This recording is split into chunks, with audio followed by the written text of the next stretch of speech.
Welcome to Yuantuo Induction, Heating Systems China Co., Limited. Today, we introduce our stainless steel pipe. Temperature maintenance.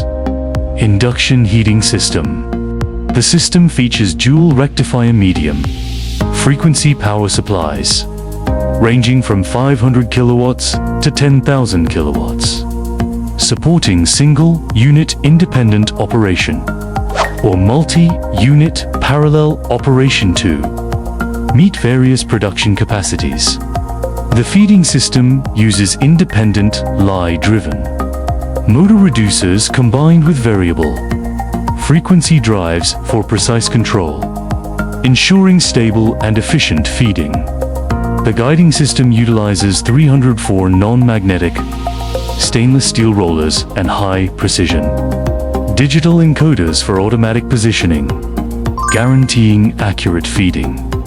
The temperature closed loop control employs advanced feed-forward and feedback algorithms to adjust power in real time, maintaining outlet temperature deviation within 20 degrees centigrade, even with inlet temperature differences up to 300 degrees centigrade.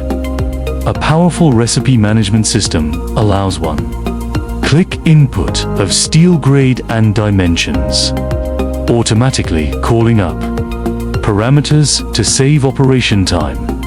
High energy conversion efficiency ensures power consumption of only 40 to 60 kilowatt hours per ton of steel, making it energy saving and efficient. Yuantuo provides professional customized induction heating solutions to help improve production efficiency and product quality. Contact us to start your intelligent and efficient stainless steel pipe heat treatment journey.